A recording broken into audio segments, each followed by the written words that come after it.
그러니까 여기다가 미리 성토를 해서 제하를 한다 해가지고 선행제하. 압승도공법은 스타지 공법이라 하는데 땅을 파다 보니까 GL이고 FL이에요. 땅을 이렇게 경사하고 붕거스를 팠어. 근데 이 부분이 연약해가지고 이 부분이 자꾸 활동을 하면서 배부름 현상이 나타나는 거예요. 여기 앞에다가 이만큼 흙을 쌓는 거예요. 성토를 하는 거예요. 이게 이제 압성토예요. 이게 압자가 아니고 그냥 압력을 가한다 할 때 압자예요. 이게 이렇게 쓰면 안 돼요. 압성토로 쓰면 기사시험이 떨어지는 거예요. 그래서 압성토, 스타지 공법인데 이렇게 압력을 가한다 해가지고 압성토. 섬단제야. 뭐 이렇게 사면섬단. 여기 사면섬단에다가 이렇게 흙을 붙이는 거. 사면섬단. 이러한 제하 공법이 있어요. 다진공법. 다지면 다지는 거죠, 그죠? 다지면 흙 속에 있는 물과 공기, 간극이라고 했잖아요. 물과 공기가 빠져나가는 그런 상태를 다짐이라고 했어요, 그죠? 이런 다짐공법에는 동다짐과 진동다짐이 있어요. 진동다짐은 이런 진동다짐 놀라기를 이용해가지고 진동을 주면서 땅을 다지는 거죠, 그죠? 진동 놀라 많이 봤죠, 그죠? 이런 진동 놀라 봤죠, 그죠? 진동 놀라로 다니는 거. 동다짐은 밑에 사진을 해놨어요. 최근에 이제 소음 때문에 국내에서는 잘 쓰진 않는데 해안가는 쓸 수 있어요. 이런 철추, 쇠추죠, 그죠? 쇠추. 철추를 갖고 위에서 크레인으로 올려가지고 내리 때리는 거예요. 그 연약한 집안이 다져지는 거예요, 이렇게. 이게 동다짐. 그래서 제하공법, 그 다음에 다짐공법 설명드렸습니다. 지방저장공법 설명드리고 있어요. 그 다음에 배수공법이 있어요. 땅 속에는 물과 간극이 있잖아요. 이 두드리면 간극, 공기는 빠져나가는데 물이 또 안 빠져나갈 수 있잖아요. 이때 배수공법. 배수공법에는 강제식 배수와 중력 배수가 있어요. 강제식 배수는 강제로 물을 내버리는 거예요. 중력식 배수는 어때요? 중력식 배수는 중력을 이용해가지고 이렇게 제하를 걸어가지고 성토를 많이 해서 제하를 걸어가지고 그 제하로 쭉 내는 거예요. 사실 해안 매립지 공사 같은 데는 많이 쓰고 있어요. 인천항만공사, 부산항만공사 가보면 지금도 매립하고 있는데 우리가 바다를 이렇게 이제 바다에 여기 물포시죠, 그죠? 바다가 있어. 여기에다가 항구를 만들고 싶어. 배가 접안하는 항구를 만들고 싶어요, 그죠? 이게 이제 나중에 케이슨 시간에 배우겠지만 이렇게 바다를 막아가지고 간척 사업을 한다든가 항구를 만들어가지고 배가 접안할 수 있도록 항구를 만들고 싶은 거예요. 이렇게 만들 때는 여기다 케이슨을 넣고 바다를 준수를 합니다, 그죠? 바다의 뻘을 준수하는 거죠. 바닥을 이 연약한 집안 또 바다 속에도 있잖아요, 그죠? 연약한 집안을 펌프 준수선을 해서 펌프를 해가지고 여기다가 채우는 거예요. 그러다 보니까 이 뒤체험 배후단지가 되는데 여기가 배후단지가 되는데. 배후단지는 실질적으로 바다에 뻘을 가고 채워지는 부분이 있겠죠, 그죠? 바닷물에 물하고 뻘하고 이게 오니까 여기는 뭐가 있어요? 물이 많잖아요, 그죠? 물이 많으니까 이제 강제 배수를 하는데 이 대매를 할 때 여기다가 드럼통 같은 파양 강관을 쭉 하는 거예요. 그래서 파양 강관이 유공관이 되는 거예요. 구멍이 다 있어 이게. 그래서 물이 들어오는 거예요, 이렇게 물이. 그래서 물이 채워지는 거예요. 이렇게 관을 먼저 심는 거예요. 관을 심고 대매를 계속 하는 거예요. 양질의 토사까지 대매를 하는 거예요. 그러니까 물을 이제 펌핑이 하면 이게 치마가 되잖아요, 그죠? 배후단지가 치마가 되잖아요. 치마가 되면서 단지가 조성되는 거예요. 그러니까 항구를 가보면 배가 접안하는 시설 뒤에 컨테이너 부두가 이렇게 형성되잖아요. 컨테이너들이 많이 하죠. 이런 부분이 조성되는 부분이 바로 뻘을 먼저 준수를 해가지고 바닥을 준수하고 깊이를 해야 큰 배가 접안할 수 있잖아요. 폐료 같은 거라든가 또 큰 유조선 같은 게 접안하려면 이 수심이 나와야 되잖아요. 그래서 바닥을 준수를 하는 거예요. 준수해가지고 여기다 채우는 거예요. 준수초를 버릴 수가 없으니까 여기다 채워가지고 치마를 시키고 물은 빼는 거예요. 물을 뺄 때 이런 웰포인트 공법을 해가지고 디벨 공법이나 웰포인트 공법을 해가지고 물을 빼서 집안을 계속 치마를 시키는 거예요. 1년, 2년, 3년 동안 치마를 시켜가지고 인천 신항만이 건설되는 거예요. 배수공법 설명드렸어요. 다음은 샌드 드레인 공법하고 페이퍼 드레인, 팩 드레인 공법 설명드려요. 이거는 탈수 공법이에요. 배수가 있으면 물을 탈수하는 거예요. 탈수는 뭐예요? 탈수기 보면 물을 탁탁 털어내는 거죠, 그죠? 그렇게 어떤 기계를 이용해 탁 털어내지는 없지만 내부에 있는 물을 뽑아내는 거예요. 디벨 공법이나 이런 공법을 쓸 수는 없고 실질적으로 물은 뽑아내고 싶은데 어떠냐? 샌드 드레인 공법이나 페이퍼 드레인, 팩 드레인 부분을 많이 쓰고 있어요. 인천공항 할 때 실질적으로 팩 드레인, 페이퍼 드레인, 샌드 드레인 많이 썼어요. 샌드 드레인은 말 그대로 샌드 모래 말뚝을 해가지고 모래를 통해 가지고 물을 드레인 빼낸다 이거죠. 물을 탈수시킨다 이거죠. 갑자기 탈수가 생각나네, 그죠? 땅에다가 모래 말뚝을 박는 거예요. 샌드바에 모래 말뚝을 박는 거예요. 모래 말뚝을 박고 여기다가 모래를 채우고 위에다가 모래 매트를 약 한 1m 정도 두께로 해가지고 깔아요. 그러다 보면 모래 위에다가 이제 제하를 가는 거예요. 실제로 성토를 해서 누르는 거예요. 누르면 이 압력을 눌려가지고 물들이 모래를 통해 가지고 샌드 말뚝을 통해 가지고 샌드 매트를 통해 가지고 물이 배출되는 거예요. 물이 탈수가 된다. 근데 여기에서 이렇게 하다 보니까 눌려가지고 모래가 자꾸 유실이 돼. 그래서 나온 게 팩 드레인. 포대. 비닐 포대를 넣고 거기다 모래를 채운 거예요. 비닐 포대는 구멍이 있어. 구멍이 들어 구멍으로 물이 들어온 거 모래는 유실이 되지 않고 그냥 모래 말뚝을 하니까 모래가 유실이 돼. 자꾸 모래가 손실이 많은 거예요.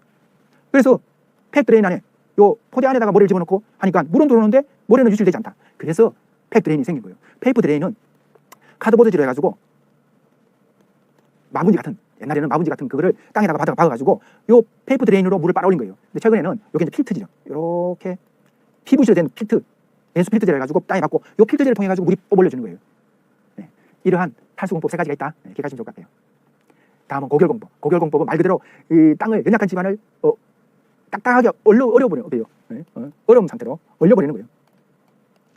그 얼려버리는 굳게 만드는 방법이 액화질소가 있고 생석회 말고 생석회 공법이 있어요. 생석회 공법은 생석회를 뿌려가지고 석회가 어때요? 석회가 물을 만나면 딱딱하게 굳어지면서 경화가 되잖아요, 그죠? 그래서 생석회를 쓰기도 하고 액화질소 쓰는데 이건 너무 비용이 비싸요. 비용이 비싸가지고 이 방법은 큰 대형 공장, 대형 현장이 아니면 잘 쓰진 않아요. 하여튼 이렇게 생석회나 액화질소를 사용해가지고 딱딱하게 굳게 만들어버리는 거예요. 연약한 집안을 순간적으로. 전기화학 고결 공법도 있어요. 이것도 전기 충격으로 인해가지고 연약한 집안을 고결시키는 방법이고요.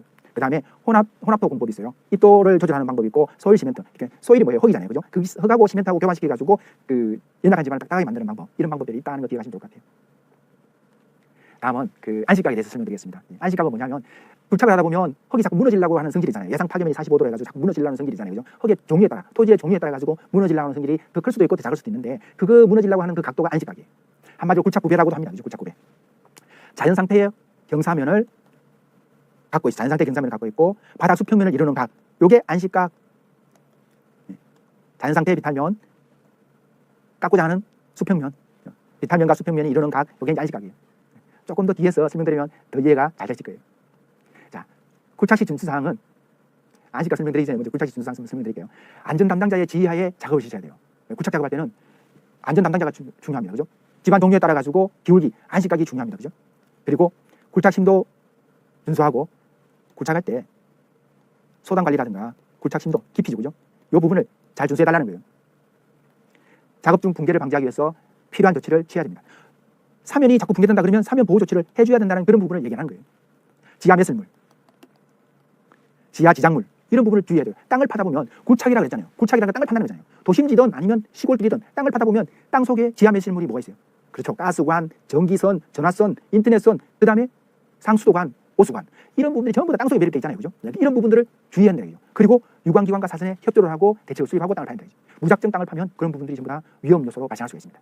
굴착지 준수사항 다시 한번 읽어보시기 바랍니다. 자, 토지에 따라서 굴착구배, 안식각을 조금 더 설명을 드릴게요. 굴착구배는 모래와 흙일 때 모래는 1대 1.8 깊이를 1 정도 파고 내려갔을 때 이 각도는 1.8이 나는 거예요. 길이가 수평면 길이가 1.8. 그 다음에 흙일 때는 1대 1.2 1m 팠으면 1.2m 각도를 유지해야 되는 거예요. 요게 FL이잖아요, 그죠? 요게 GL이잖아요.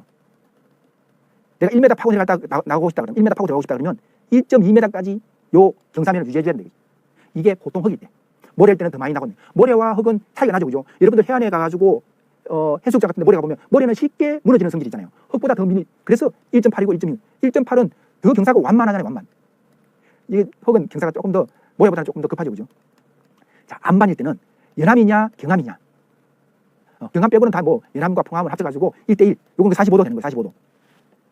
경암일 때는 1m 파고 내려가면 더 급하게 0.5까지 거의 뭐 수직으로 이렇게 수직을 가까우게 파고 내려가도 경암 딱딱한 경암이니까 안 무너진다, 그죠? 풍화가 많이 일어나면 무너지는 속도가 많으니까 경사를 조금 더 완만하게 줘야죠. 조금 더 완만한 거잖아요, 그죠? 그래서 모래와 안반의 경사면 차이가 있습니다, 그죠? 뒤에서 다시 한번 설명을 드릴게요. 자, 굴착굽의 기울기, 굴착면 기울기, 안식각이라 했습니다. 안식각은 23년도에 개정이 됐어요. 여러분들께서 갖고 있는 부분은 조금 더 구형이 될 수 있는데 24년 개정된 부분을 참고로 보시면 될 것 같아요. 4단계로 구분했어요. 모래냐, 모래 이외에 그 밖에 흙이냐, 연암이과 풍암이냐, 경암이냐 이렇게. 모래는 1m 파고 내려갔을 때 기울기는 1.8m 나가가지고 경사를 완만하게 해줘야 된다. 그래야 모래가 무너지는 성질이 조금 더 버틸 수 있다. 흙은 앞에 설명드렸고 풍암과 연암 같은 경우에는 1대 1, 45도죠, 그죠? 예상 파괴면이 45도로 작용하는 거죠, 그죠? 마찰력이 높을수록 경사가 더 급해지는 거죠, 그죠? 네, 지금까지 2차시 내용 설명드렸습니다.